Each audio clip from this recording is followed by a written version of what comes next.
Assalamualaikum warahmatullahi wabarakatuh. Baik, di kesempatan kali ini kita akan membahas mengenai transformasi geometri. Jadi, di materi ini itu kita akan belajar mengenai translasi atau pergeseran, refleksi atau pencerminan, rotasi atau perputaran, dan dilatasi atau perkalian. Untuk pertemuan pertama, kita akan fokus kepada transformasi geometri terhadap suatu titik. Nah, seperti apa pembahasannya? Mari kita simak bersama-sama.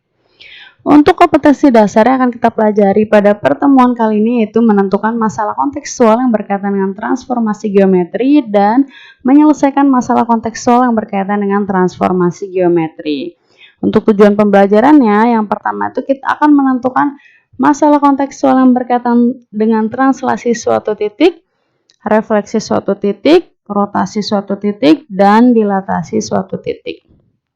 Oke, transformasi geometri merupakan transformasi yang mempelajari proses perubahan suatu bidang geometri yang meliputi posisi atau kedudukan, besar, dan bentuknya sendiri yang diakibatkan karena translasi atau pergeseran, refleksi atau pencerminan, rotasi atau perputaran, dan dilatasi atau perkalian. Jadi kita mau fokus ke 4 bagian dari transformasi geometri. Ya. Transformasi geometri yang pertama akan kita bahas adalah translasi. Translasi atau pergeseran adalah salah satu transformasi yang memindahkan semua titik yang ada pada bidang dengan jarak atau arah yang konstan. Jadi di sini kata kuncinya adalah pergeseran. Nah, contoh salah seperti apa? Di sini misalnya diketahui titik P 3,2 akan digeser sejauh 2 ke kanan dan 4 ke bawah. Tentukan hasil pergeseran titik tersebut. Jadi untuk penyelesaian pada kesempatan kali ini kita gunakan penyelesaian menggunakan geometri atau menggunakan gambar.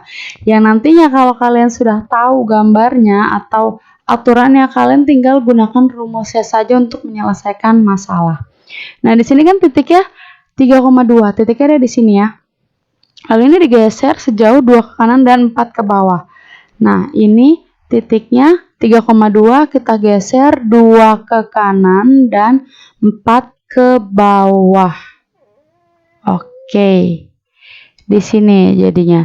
Dia ada di titik 5,-2 karena digeser 2 ke kanan dan 4 ke bawah ya. Pas ya. 2 kotak ke kanan dan 4 kotak ke bawah. Nah, penulisannya seperti ini. Jadi untuk translasi itu, untuk transformasi khususnya nanti ada tanda panah di sini.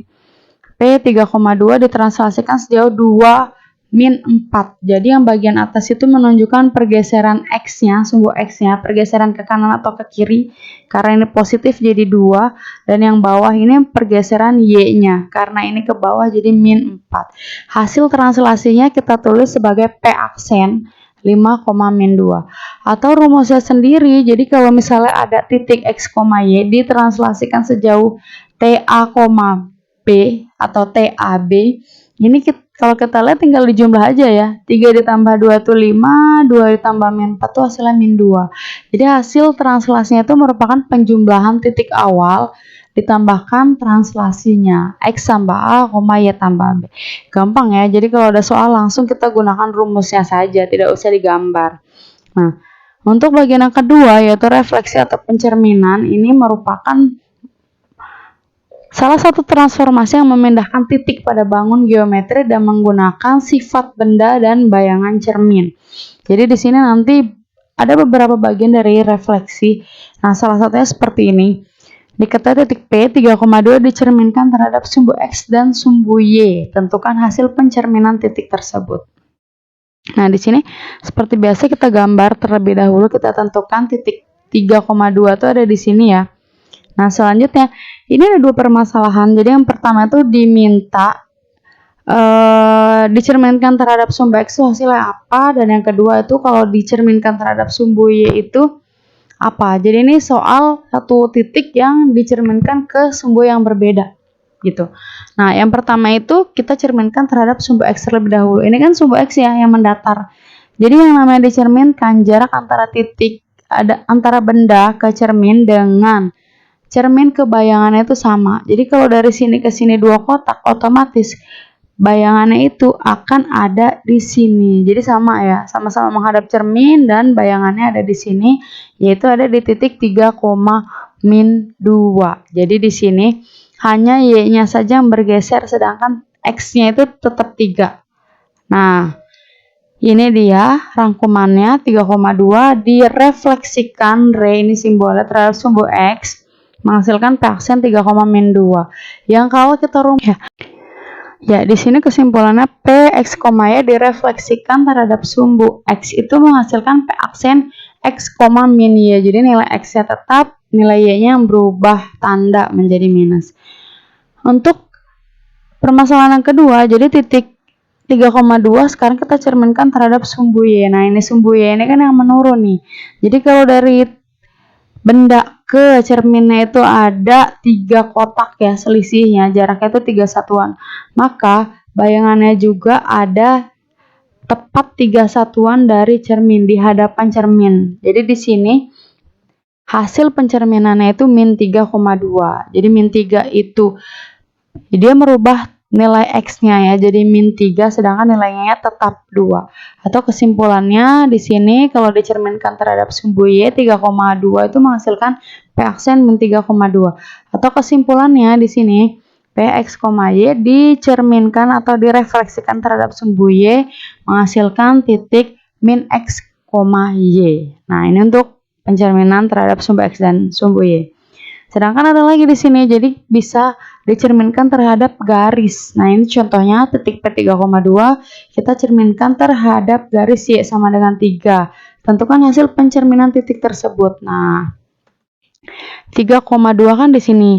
Yang namanya garis Y sama dengan 3, ini dia Y sama dengan 3 tuh di sini. Dan ternyata sumbunya atau garisnya itu memanjang sepanjang Y sama dengan 3. Jadi sepanjang Y sama dengan 3 tuh lurus terus sampai ke ujung ke kanan dan ke kiri. Ini dia cerminnya, ini garis Y sama dengan 3. Ini udah simpel banget karena ini kan titiknya. Ini cerminnya, otomatis bayangannya ada di sini kan ya. Jarak 1 satuan terhadap cermin. Nah, ini 3,2 dan pencerminannya itu oke ada di sini, jadinya ada di titik 3,4. Jadi dia merubah nilai Y-nya untuk pencerminan terhadap Y sama dengan 3, sedangkan nilai X-nya tetap ya, tetap 3. Nah, di sini kesimpulannya untuk titik yang direfleksikan terhadap garis ini kan nilai X-nya tetap, nilai Y-nya berubah. Nah, kenapa berubah dari 2 menjadi 4? Ternyata ini 2 kalinya cermin. Oke, ini jadi kesimpulannya di sini karena ini cerminnya itu 3 ya, cerminnya itu Y sama dengan 3, kita kalikan dulu 2 kalinya dari panjang cermin nanti dikurangi sama titik awal. Oke, jadi ini hasil pencerminannya, nilai X tetap, sedangkan nilai Y-nya itu 2 kalinya dari pencerminan, 2 kali 3, lalu dikurangi dengan titik awalnya, dikurangi dengan Y-nya. Jadi di sini kenapa ketemu 4? Karena 2 dikalikan pencerminannya, 2 kalikan 3, lalu dikurangi dengan titik awalnya. Seperti itu. 2 dikalikan 3, 6, 6 dikurang 2 itu hasilnya 4. Nah, untuk permasalahan yang kedua ini jika dicerminkan terhadap garis X sama dengan 5, tentukan hasil pencerminan titik tersebut. Nah, X sama dengan 5 itu berarti di sepanjang ini, sepanjang dari titik X sama dengan 5 kita tarik garis ke atas dan ke bawah. Ini dia cerminnya. Nah, karena ini titik awalnya, jadi jarak dari benda ke cermin itu 2 satuan, otomatis jarak dari cermin ke bayangan juga 2 satuan. Nah, titiknya jadi ada di sini, ada di titik 7,2. Nah, kenapa di sini 7,2? Untuk nilai X-nya berubah menjadi 7, sedangkan nilai Y-nya tetap ya, untuk yang dicerminkan terhadap garis X sama dengan 5 di sini. Kesimpulannya adalah di sini untuk titik yang dicerminkan terhadap garis ini nilai Y-nya tetap, sedangkan nilai X-nya itu merupakan 2 kali pencerminannya, jadi 2 kali 5. Ini nanti dikurangi dengan titik awalnya seperti itu. Jadi ini kenapa ketemunya 7? Karena 2 kali 5, 10, 10 dikurangi titik awalnya 3, yaitu 7 hasilnya. Seperti itu ya. Nah, untuk rotasi atau perputaran di sini merupakan salah satu transformasi yang memasang satu titik ke kumpulan titik lainnya dengan cara diputar. Oke, di sini titik P 3,2 dirotasikan sejauh 90 derajat, 180 derajat, dan 270 derajat berlawanan arah dengan jarum jam. Berlawanan arah tuh ke kiri ya, sesuai dengan menggunakan busur itu kan kita digunakan ke kiri atau berlawanan arah. Jadi ini si oleh ada 3 terhadap 90 derajat, 180 derajat, dan 270 derajat. Titik awalnya tetap sama 3,2 karena di sini dirotasikan sejauh 90 derajat. Ini terlalu lebar sebetulnya kotaknya. Jadi ini bisa kita simpulkan langsung. Jadi kalau 90 derajat menggunakan busur dengan jarak yang sama ya. Dari titik 0,0 ke sini. Ini jaraknya sama, lalu ke titik hasilnya ini akan menghasilkan, kalau titik awal 3,2 ini dirotasikan 90 derajat, ini jadi min 2,3. Nah, min 2,3 ini hanya membalik nilai X dengan Y-nya saja. Jadi kesimpulannya untuk rotasi 90 derajat, ya seperti ini. Ini nilai X, Y. Untuk rotasi 90 derajat, tinggal kita balik saja jadi Y, X. Tapi nilai Y-nya itu negatif di depannya. Nah, sedangkan untuk yang 180 derajat, ini dia hasil rotasinya, dia garis lurus. Karena 180 derajat ya, garis lurus langsung ke kuadran ketiga. Dan di sini menghasilkan titik min 3, min 2. Kalau yang 180 derajat, ini kesimpulannya didapatnya kan min 3, min 2. Jadi ini hanya tinggal menuliskan tanda negatifnya saja. Jadi tidak berubah X, Y-nya, hanya tandanya menjadi negatif dua-duanya. Nah, sedangkan untuk yang 270 derajat di sini, ya, jadi kan berputar dari sini, ini baru 180 tambah lagi 90, jadi 270 derajat.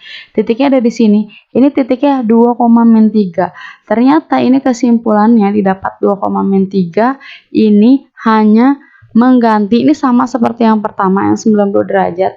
Ini kita balik Y, X-nya, dan tanda negatifnya itu ada di nilai X-nya seperti ini ya. Jadi ini yang berlawanan arah jarum jam. Sedangkan nanti kalau ada permasalahan searah dengan jarum jam, ini jadi negatif.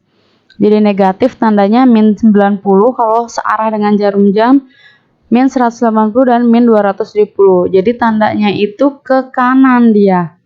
Nah, ini jadi ke kanan kalau yang searah dengan jarum jam, tandanya juga negatif. Oke, sekarang kita masuk ke dilatasi atau perkalian. Dilatasi merupakan transformasi yang mengubah ukuran dengan memperbesar atau memperkecil suatu bangunan geometri tanpa harus mengubahnya melalui pengali. Jadi kita memperbesar atau memperkecil, yang jelas searah. Dilatasi ini maknanya perkalian. Nah, di sini contohnya titik 3,2 didilatasi dengan titik pusatnya O 0,0 dengan faktor skala 2. Tentukan hasil dilatasi titik tersebut. Ini yang tadi 3,2 tuh ada di sini. Kalau titik pusatnya 0,2, 0,0 artinya kita harus nanti mengalikan. Jadi kalau jaraknya segini dikalikan atau faktor skalanya 2 berarti 2 kali lipatnya. 2 kali lipatnya itu ada di titik ini. Kalau titik awalnya 3,2, 2 kali lipatnya ada di 6,4. Ini untuk titik pusat 0,0. Kalau dilatasi titik pusat 0,0 tuh simpel banget. Kenapa ketemu 6,4? Karena ini langsung kita kalikan aja faktor skalanya dengan nilai X dan Y-nya. Oke, berbeda dengan dilatasi yang ada titik pusatnya seperti ini. Jadi titik A-nya 3,2 didilatasi dengan titik pusat 2,1 dan faktor skala 2. Tentukan hasil dilatasi titik tersebut. Nah, bedanya dengan yang tadi, di sini ini ada titik pusatnya 2,1 ya, yang warna kuning ini. Nah, ini yang 3,2 titik awalnya. Jadi kalau tadi ditarik dari 0,0, kalau ini ditarik dari 2,1. Jadi jaraknya cuma satu satuan aja ya di sini ya. Nah, selanjutnya kalau di faktor skala 2 berarti ini tinggal dikalikan 2. Oke, seperti ini. Adanya di titik 4,3. Nah, kenapa bisa ketemu 4,3? Jadi kesimpulannya di sini karena titik pusatnya 2,1 dan faktor skalanya 2. Nah, di sini kesimpulannya ini kita kurangi dulu. Jadi pertama tuh kita kurangi dulu titik awal dengan titik pusatnya. Jadi kita kurangi dulu. Di sini titik awalnya 3 dikurangi 2 jadi 1 baru dikalikan 2 dan ditambah titik pusatnya. Nah, jadi 2 ini nanti ditambah dengan titik pusatnya, ketemunya 4 di sini. Ya, ini juga sama. Jadi kita kurangi dulu, 2 dikurang 1 itu kan 2. Nah, dikalikan faktor skala. 2 dikurang 1 itu 1, 1, lalu dikalikan faktor skala 2. Jadi 1 kali 2 itu 2, ditambahkan lagi dengan titik pusatnya 1. Jadinya 3 di sini kan.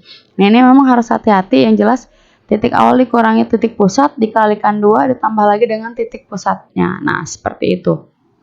Oke, untuk penugasan di sini soalnya itu bisa beraneka ragam, jadi yang jelas konsepnya sudah tahu, nggak perlu digambar, gunakan saja langsung rumus-rumusnya.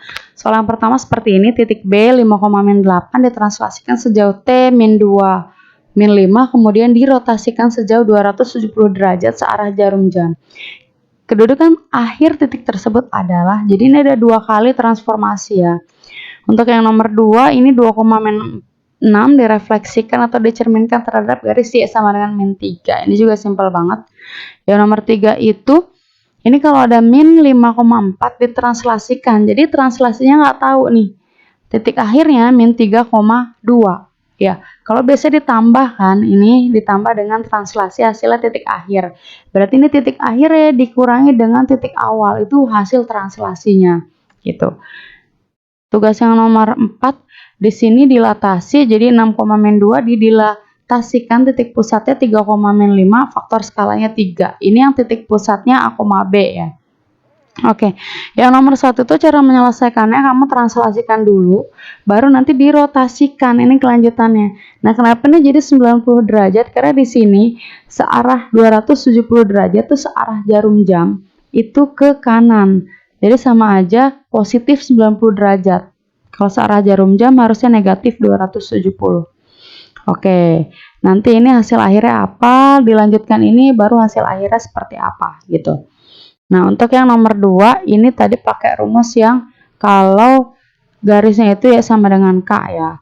Nah, yang nomor 3 itu sama rumus translasi, bedanya ini nanti titik akhir dikurang dengan titik awal untuk menentukan translasinya. Nah, yang nomor 4, karena ini titik pusatnya A, B, jadi pakai rumus dilatasi yang titik pusatnya A, B. Ini rumusnya. Ya, silahkan dikerjakan tugasnya. Semoga video